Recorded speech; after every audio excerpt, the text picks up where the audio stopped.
कि कल रात्रि 9 अक्टूबर को हमारे पूज्य श्री रतन टाटा जी का देहांत हो गया।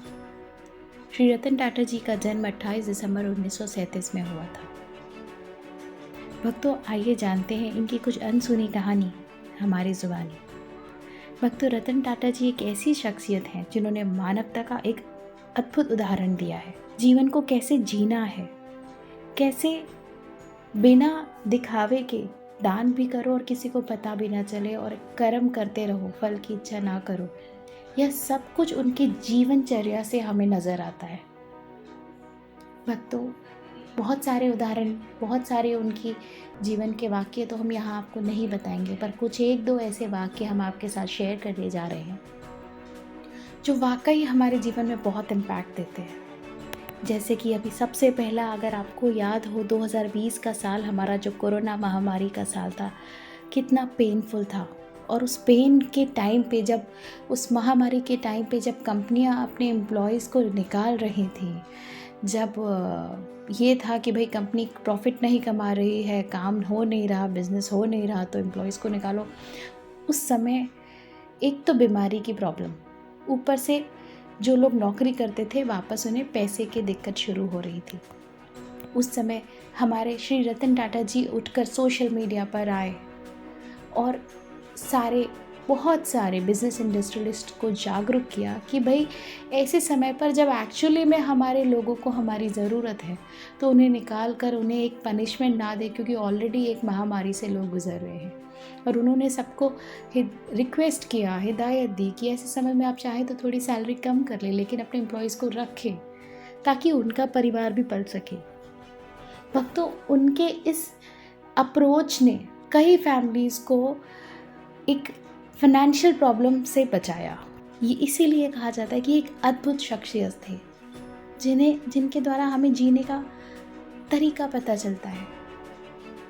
दूसरा भक्तों, क्या आपको पता है कि नैनो कार के लॉन्च की वजह क्या थी?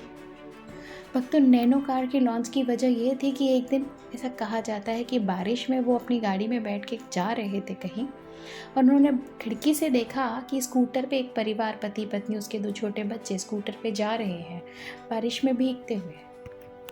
उन्हें बहुत दुख हुआ कि जहाँ मैं एक आराम से सेफ जगह पे हूँ, कुछ लोग अपने परिवार को भीगने से भी नहीं बचा सकते। और फिर उन्होंने सोचा कि मैं एक ऐसी कार लॉन्च करूँगा इंडिया में जो major majorities of the family afford कर सके।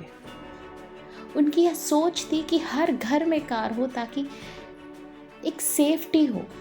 आपको भी पता है 2 पहिया वाहन बहुत ही रिस्की होता है, कई बार एक्सीडेंट्स बहुत ही क्रिटिकल होते हैं। उसी सोच की वजह से उन्होंने नैनो कार बनाई।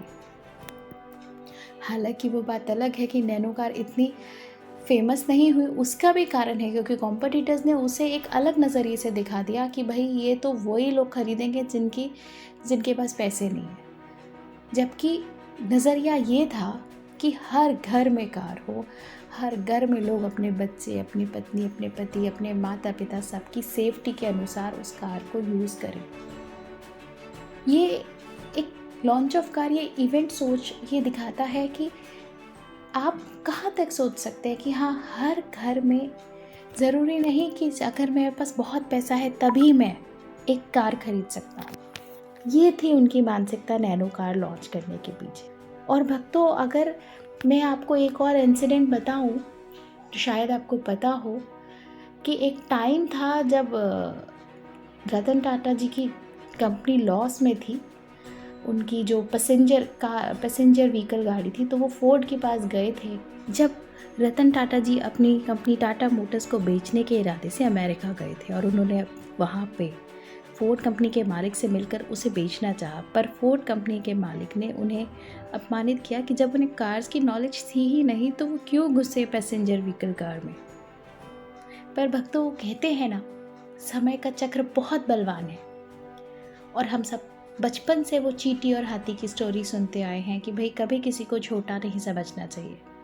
उस समय भी रतन टाटा जी ने हिम्मत नहीं हारी, और इस अपमानजनक बातों की वजह से उन्होंने अपना कार यूनिट सेल नहीं किया और वापस आए कि एक नई सोच से मैं चीज़ों को खड़ा करूँगा। और एक टाइम आया, उन्होंने अपनी बिजनेस को तो उठाया ही, पर समय का चक्र ऐसा चला कि फोर्ड वो कंपनी लॉस में आ गई और एक टाइम आया जब वो आए रतन टाटा जी से अपनी यूनिट को खरीदने के लिए रिक्वेस्ट करने। अब एक नॉर्मल व्यक्ति क्या करता? एक नॉर्मल व्यक्ति तो टाइम आया ना अपमान का बदला लेता कि तूने भी तो उस टाइम नहीं खरीदा था। पर रतन टाटा जी एक अद्भुत व्यक्तित्व के व्यक्ति हैं। उन्होंने हमें वही सिखाया जो कृष्ण जी भगवद गीता में सिखाते हैं कि कोई कैसा भी हो आप अपने अच्छे कर्म करो, क्योंकि आप अच्छा करोगे तो सामने वाला अपने आप बदल जाएगा। और यही चीज़ है, बिच्छू के डंक मारने की वजह से हम अगर उसको बचाना छोड़ दें तो हमारे और बिच्छू में कोई फ़र्क नहीं रहेगा। रतन टाटा जी ने इसको जिया और वाकई फोर्ड के उस जैगवार बिजनेस को खरीद के ये दिखा दिया कि भाई हम अपनी संस्कृति पे जो हमें सिखाया जाता है उस पर नाज करते हैं और हम किसी के साथ बुरा नहीं करते। और फोर्ड की कंपनी को ससम्मानित खरीद कर हमारे देश का नाम भी रोशन किया। इसीलिए कहते हैं कि रतन टाटा जी एक अद्भुत व्यक्तित्व है। और अगर आप सब ये वीडियो सुन रहे होंगे तो आप सबको ये फील हुआ होगा कि जब उनकी मृत्यु की खबर आई तो ऐसा लगा कि हर कोई अपना गुजरा है। शायद ही मुझे किसी ऐसे इतनी दूर जिसको मैंने कभी देखा भी ना हो उनके बारे में सुन के मुझे इतना दुख हुआ हो, इतने आंसू आंखों में आए कि वो क्यों गए छोड़ के। ये आप सबको फील हुआ होगा। तो भक्तों यही तो है, ऐसा ही जीवन जियो कि कम से कम जो पल आखिरी हो, जब हम आखिरी सांसों में हो तो हमारे जाने पे औरों को भी एक अलग ही दुख हो कि हाँ ठीक है, क्या जी के गए हैं ये अपनी ज़िंदगी। हम अपने ईश्वर से, अपने भोलेनाथ जी से उनकी आत्मा की शांति प्राप्ति की प्रार्थना करते हैं। और हम सबको यकीन है कि उन्हें मोक्ष मिल गया होगा, क्योंकि उन्होंने बहुत अच्छे काम किए हैं। और हमें उनकी जीवनचर्या से सीखना चाहिए कि सिर्फ अपना भला ही नहीं, सबका भला करें। अपने परिवार, अपने दोस्त, अपने समाज, अपने देश, अपनी पृथ्वी का भला करें, अच्छा सोचें, अच्छा करें। हर हर महादेव जी, जय भोले जी की।